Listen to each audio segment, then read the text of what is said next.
Vamos lá, galera, preste atenção e vamos falar do primeiro reinado, né? Para que a gente possa falar da figura do primeiro reinado, algumas coisas eu quero destacar para vocês. A construção da figura do herói. E do herói que eu quero dizer aqui, Dom Pedro I, como herói da independência, assim como foi dito. Porém, essa figura do herói, como muitas vezes é trabalhada nos livros didáticos, ela não foi muito bem assim, né? Como ocorreu. Porém, nós temos alguns dados, nós temos algumas coisas, e o porém, ali ele vai permanecer. Através de estudos da historiografia, eu quero chamar a atenção de vocês para algumas coisas, né? Bom, apesar de nós termos aí a ideia da construção do herói a partir da figura de Dom Pedro I, ele é um indivíduo que é conhecido por ser o indivíduo da dúvida, né? A definição dele pelo Dia do Fico até 1822, ela é abordada pela historiografia com muita dúvida, ele tinha muitas incertezas em apoiar o movimento ligado aos brasileiros. Por quê? Porque quem vai ali, de certa forma, até ser os interlocutores entre os membros do Partido Brasileiro, vai mediar ali a fala, vai agir ali atrás das cortinas, foram duas pessoas, a dona Leopoldina, sua esposa, e José Bonifácio de Andrada, o seu principal ali articulador, seu principal representante ali de Dom Pedro, né? Era o grande conselheiro de Dom Pedro, José Bonifácio de Andrada. Dona Leopoldina se destaca, pois ela tinha ali de certa forma um contato muito grande com os membros do Partido Brasileiro,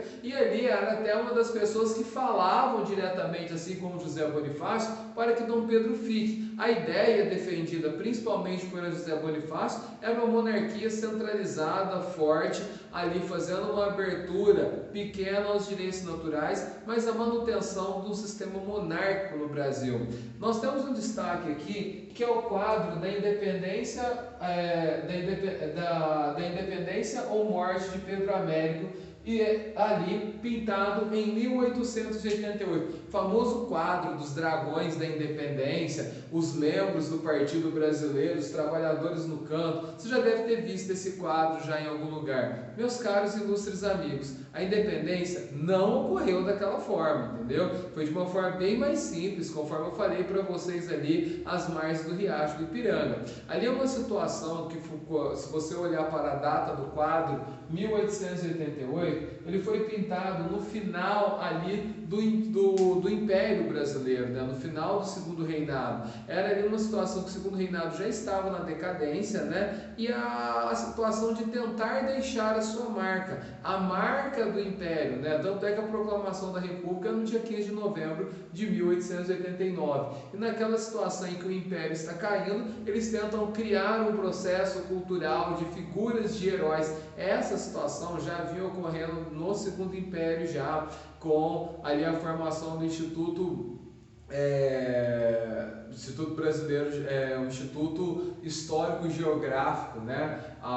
Instituto IHGB, né? O Instituto Histórico Geográfico Brasileiro, que vai ali montar essa figura do brasileiro, saber quem é esse brasileiro, né? E ali nessa figura de um nacionalismo tenta se tratar também como a figura do herói, a figura de Dom Pedro I, por isso o quadro de Pedro Américo. Esse é um ponto fundamental. Mas ali na situação toda, nós temos alguns pontos a abordar ali entre a independência e posterior à independência. E alguns heróis aí de fato. A historiografia hoje brasileira, ela busca os heróis da sociedade. E um que se destaca aí é Maria Angélica, né? Uma freira do convento Nossa Senhora da Conceição da Lapa. Ela que nasceu em uma família abastada ali fluminense, porém virou freira, foi ali para um convento franciscano e passou ali a sua vida. Ela ali era uma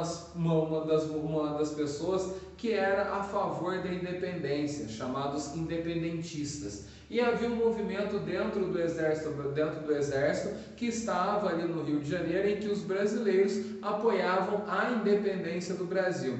Nesse movimento, quando ocorre junto, né, houve conflito dentro dos batalhões e esses caras foram se refugiar dentro do convento Nossa Senhora da Conceição da Lapa. O que acontece? Quando as tropas lusitanas foram invadir, Maria Angélica se posicionou na frente, impedindo que eles fossem ali já de encontro ali direto com os brasileiros. Situação que ela foi ferida ali no peito pelas baionetas lusitanas, que resultou-se na sua morte, sendo Maria Angélica a mulher, a primeira mártir ali da independência do Brasil. Outro ponto é Maria Quitéria. Maria Quitéria é uma jovem também, ali nos seus 17, 18 anos, né? Ela fala para o seu pai que não quer ser esposa e que vai se alistar no exército e vai lutar pela independência do Brasil. O seu pai não autoriza, né? E ela vai cortar os seus cabelos e vai vestir como homem e vai se alistar ao exército.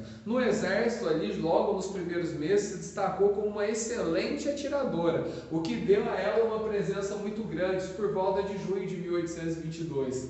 Fato ali que o seu pai, ao descobrir que ela estava no exército, fez o que? Foi lá e revelou a moça. Porém, o exército ali que tinha um comando naquela região de brasileiros, né, se posicionou completamente contra a saída dela, já que ela contribuía muito para as tropas brasileiras. Fato que nos chama a atenção que ela se destacou, inclusive foi fazer parte do batalhão de caçadores voluntários do Príncipe Dom Pedro. E no seu destaque todo recebeu ali a maior condecoração do exército, que é a medalha da Grã Ordem do Cruzeiro do Sul. Para vocês terem uma ideia, a medalha do Cruzeiro do Sul, na maioria das vezes, é uma medalha póstuma. É só para aqueles militares que foram tops no último grau, assim dizendo. A grande questão aí a ser revelada com relação a Maria Quitéria é que, apesar de toda a sua importância para a história, né, ela ali ficou esquecida e atualmente os historiadores resgataram a história aí de Maria Quitéria. Infelizmente ela morreu aos 61 anos, pobre e esquecida lá naquela época, como também a historiografia esqueceu ela durante muito tempo aí, sendo resgatada agora. Pós-independência, tivemos duas batalhas importantes: a Batalha de Pirajá, que ocorreu no Recôncavo Baiano, e a Batalha de Genipapo. A Batalha de Pirajá, ela ocorreu ali, o início dela por volta do dia 8 de novembro de 1822, pois ali Portugal não aceitava ainda a independência da sua grande colônia tropical, no caso o Brasil. Chega ao Brasil cerca de 200 soldados ali portugueses, muito bem armados, com armamentos, a cidade de Salvador. Salvador era a cidade que tinha uma grande presença de tropas portuguesas, era a antiga capital ali e tinha um contato muito grande com a coroa lá em Lisboa, devido aos indivíduos que moravam naquela cidade. O que acontece? No interior da Bahia começa um movimento pró-independência, que vai enfrentar essas tropas portuguesas, que vão para o interior. Isso aí vai ficar o conflito sobre intervalos durante um ano, né? E a própria construção do exército brasileiro montado às pressas ali, aonde você vai ter um dos grandes líderes, o Lord Cochrane, o inglês que estava no Brasil, convidado por Dom Pedro I para formar o exército brasileiro. E nessa situação, um dos pontos negativos foi os sequestros de crianças e adolescentes e jovens retirados das suas famílias para fazer parte do exército brasileiro. Por isso que naquela época o exército brasileiro não é visto de uma forma muito amistosa, pois a sua formação é dada a uma violência fora do comum com a população. Fato que nós teremos em várias regiões ali o conflito, e a partir do momento que chegam as tropas do Cochrane para apoiar as tropas de brasileiros contra os portugueses, e esse conflito será encerrado na região do Recôncavo Baiano, no dia 2 de julho de 1823, onde ocorre a rendição portuguesa e ali os navios portugueses deixam o Brasil. Muito se fala que esse é um dos movimentos mais importantes ali também da região da Bahia, né? É quando eles falam a grande independência da Bahia, pois estavam se livrando dos portugueses ali, principalmente da questão militar. Outro ponto importante é a Batalha de Genipapo, essa muito mais sangrenta, né? Aqui eu tenho que retomar para vocês um ponto importante, que foi o quê? Quando Dom João VI deixou o Brasil, lá em 1821, em abril de 1821, foi feito um acordo entre ele e o seu filho, Dom Pedro, que as províncias do norte seriam administradas pela a coroa, né, portuguesa, e não pela capital do Brasil. Isso porque havia um interesse muito grande econômico e manufatureiro para uma explosão econômica de Portugal, devido aos produtos ali produzidos nessa região. Produtos como couro, como também o charque, que eram ali extremamente utilizados, né, tanto para a alimentação como o couro também, ali no processo industrial, que a Inglaterra passava e acreditava-se que Portugal poderia passar também. Os produtos seriam fornecidos tanto como matéria-prima para os ingleses, como também para Portugal, para a sua indústria. Tem que levar um fato extremamente importante. Apesar do couro da região norte, naquela época, não ter a mesma qualidade do couro de Buenos Aires, o valor do couro que chegava ali da região norte ele era muito mais barato devido à distância em relação ao frete, o que possibilitava uma entrada para a aquisição de mercado consumidor que seria muito mais facilitada. Em dados econômicos, aí você já entendeu o que eu estou querendo dizer, né? Por outro lado, ali a gente tem que lembrar que Portugal passava por uma crise, né? Essa situação foi vista até, de certa forma, por alguns brasileiros de forma negativa, pois Dom Pedro deveria defender o Brasil, não entregar uma região ao seu pai. Bom, o que acontece? Acontece o seguinte, que lá por volta de 1823, o porto de Parnaíba, no Piauí, ele era o principal porto de entrada e saída de mercadorias para o Piauí, para aquela região administrada pela coroa. E olha que em 1823, pela coroa portuguesa, nós temos aqui o Brasil independente desde 1822. Então, por isso que esse ponto é fundamental e nos chama atenção. A população local se levantou e fez uma revolta a favor da independência do Brasil.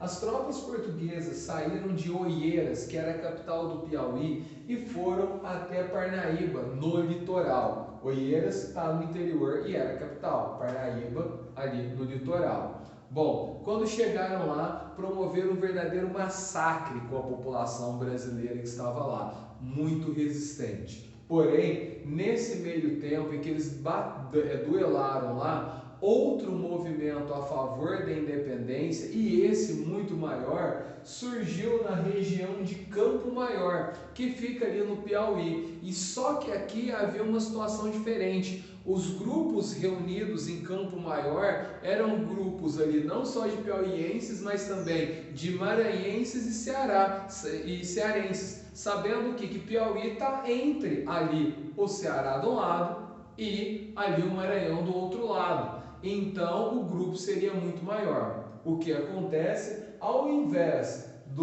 das tropas lusitanas voltarem para a capital em Oeiras, eles foram para Campo Maior. Só que o que acontece? Em Oeiras também, pouco tempo depois, começa a surgir um outro movimento de brasileiros a favor da independência.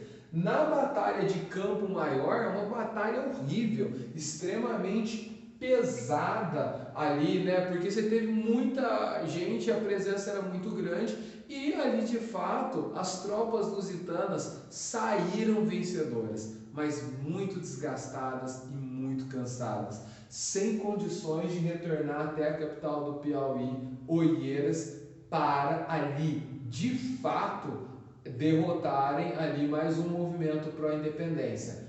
Acontece que elas vão para uma cidade do Maranhão, que é a cidade de Caxias. Esperava-se que ali elas conseguissem se reorganizarem para enfrentar o movimento de Oeiras. Nesta situação toda, Dom Pedro I se reorganiza com as suas tropas, se desloca até a região e toma posse, incorporando essas regiões ao Estado brasileiro. As regiões do Maranhão, Pará, Ceará e Piauí e expulsando as tropas portuguesas do local. Então nós tivemos no pós-independência duas revoltas aí que se destacam: a Batalha de Pirajá e a Batalha de Jenipapo, como também duas heroínas da independência e cidadãs comuns, que no caso Maria Angélica e Maria Quitéria. Muito obrigado a todos e até mais, gente.